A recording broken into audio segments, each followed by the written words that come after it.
For years, I have heard people say that the combat upgrade that Star Wars Galaxies ended up getting is not the one they did close testing on, with some saying that the original CU, which we will call CU1, is actually better than what we got, which we will call CU2. There's even this old post that is supposedly from Tiggs, who was a community manager back then, about how CU1 was much better than CU2. I have my doubts about that actually being a post from Tiggs, but is CU1 actually better than CU2? Well, today, we're going to take a look at what CU1 actually was, and maybe make some off-color remarks and harsh judgments on it. Or at least, I know I am. But Rami, you say, how do you even know what CU1 was? Thankfully, Sitner, who is currently a developer for SWG EMU, uploaded the internal testing documents to mod the Galaxy. How he got them? I have no idea. But there's some interesting stuff in there, so let's begin. First off, SOE had a core system changes document. In it, they talk about how one of the biggest problems in SWG pre-CU are weapons. The fact all weapons got to 1 second speed with some SCAs and skill mods, and how there were outliers like legendaries and exceptionals completely unbalancing the game.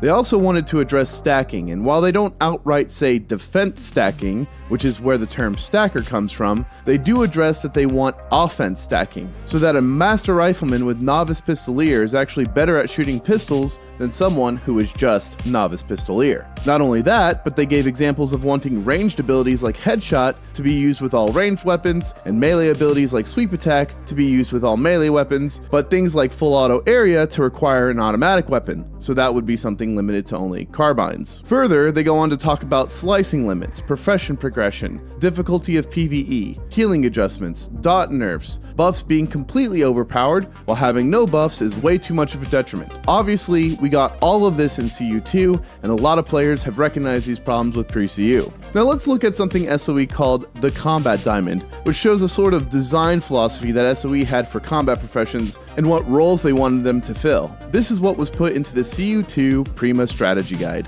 and this is what was put into the internal testing documents for CU1. As you can see, the roles did not change between CU1 and CU2. Rifleman was still big damage, TK was still a tank, Smuggler was still crowd control, and CM was still AIDS. So where do the differences between CU1 and CU2 start? Well, looking through the combat profession trees of CU1, we can see that there are similarities between CU1 and CU2, but not completely. I'm not going to pretend to know what SOE was thinking, because after 20 years of playing SWG, the only thing I can infer is that they were on drugs. But it is interesting to see how they changed things up. The abilities were a mix of pre-CU and CU2. There were a lot of ham-specific attacks like head hit that would lower the mind pool just like pre-CU, but also non-ham specific attacks like power attack and critical strike, which we got in CU2. But anyone who knows anything about CU2 knows that you can't actually damage action or mind. What happened with CU1? Well, they made some major ham adjustments I'll get into later in the video. A couple of other things I wanted to mention is that it was planned for commandos to have a commando knife, which was going to be a commando special weapon, and Carbonier's suppression fire was going to be a cone AoE knockback. I don't know why we didn't get the commando knife, as that sounds dope as hell and makes sense since commando requires having a tree and brawler to obtain, but I can imagine we didn't get the Carbonier knockback because SWG's movement has always been a laggy mess, and there would probably be some sort of physics system involved for that. Thankfully, SWG EMU has implemented code that actually makes movement way more accurate, and people are really where they appear to be. I've talked about the changes they were planning or did make, but what were the actual reasons behind them? Thankfully, they outlined that in another document called the Combat Upgrade Overview. SOE states, "We decided to drop all current assumptions about what is right or wrong about combat and just evaluate what combat should be. We took into consideration all the original design goals and tenets of Star Wars Galaxies and came up with a list that we believe defines what the Star Wars Galaxies combat experience should be. This list wasn't intended to define any specific implementation details. Rather,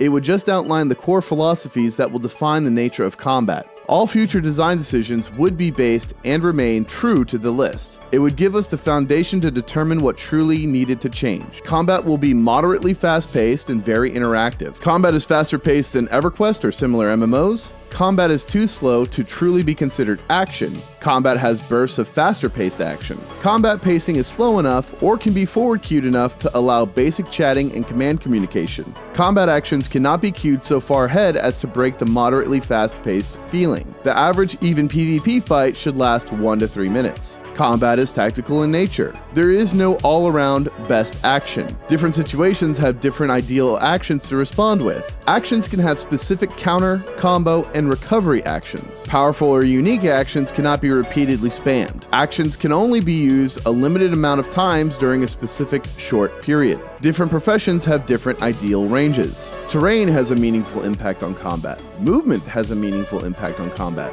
Gear choice has impact on speed of motion and actions. Single-shot PvP kills are never possible. Funnily enough, though they talk about sticking to this list of design philosophy, the single-shot PvP kills came later down the line in CU2 with their squad leader revamp. So I guess they either 1. Didn't test it, 2. Stopped caring, or 3. Impaired their thinking with copious amounts of mind-altering substances. But further, professions have specific skill sets that define specific combat role abilities. Profession abilities have minimal overlap to maintain distinct combat roles. Profession abilities can be combined to create more unique or specialized combat roles. Profession abilities always stack together in an additive and meaningful manner, either through increased power for each profession ability or through added versatility. There is no ideal profession template combination. Profession roles and balance are designed to encourage grouping. It sounds like, to me at least, SOE was fully aware of the issues with pre-CU SWG, which in my opinion is what made CU2 so great. It gave more flexibility to the player to play viable templates they wanted to play,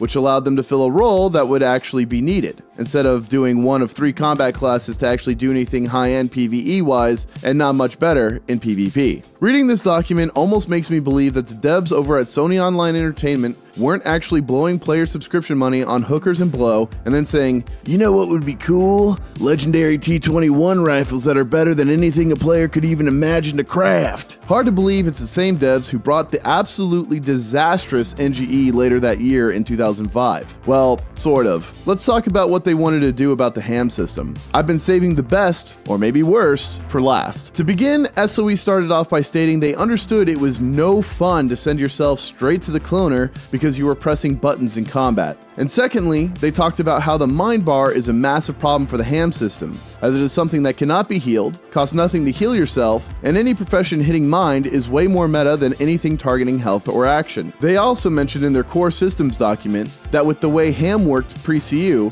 is that you would want to stack players in a group that could attack the same ham pool. It was encouraging riflemen to group with riflemen or swordsmen so they can hit mind, pistolier and fencer so they can hit health, and carbineer and pikeman so they can hit action. I think you get the gist. So what was their solution? The solution was to have it so that all 3 ham pools had to be depleted in order for you to be in-capped, and to have a new ham resource pool. So you would have health and health resource, action and action resource, and mind resource, with the resource being limited to whatever your current HP is of that specific ham bar. Let me explain using the visual they gave in these documents. So here we have the CU1 ham bar. The health bar is damaged but full on health resource points for that current health amount. The action bar is wounded and slightly damaged, and some action resource already spent. See that little gap here? That top part is your HP for action, as it were, and the bottom part is your action resource. For example, if you have a max of 1000 health and your current health for damage is 1000, then your current max health resource is also 1000. If you use an ability that takes 200 health, your current health for damage will still be 1000, but your health resource will be 800. If you add 800 health resource and current health for damage of 1000, then take 300 points of damage to your health, you will now be at 700 to both health resource and health for damage. I hope that makes sense to you guys. I think it's easy to see why this ham system was never implemented. You essentially have 6 ham bars to manage and not just 3. And why make it so you have to deplete all 3 ham bars when you could just make it 1 health bar and have 2 resource bars? Seems really convoluted and overly complicated, and I feel like my brain is getting twisted trying to explain it. For real, I had so many takes. Like, just a little aside, I had so many takes trying to explain this.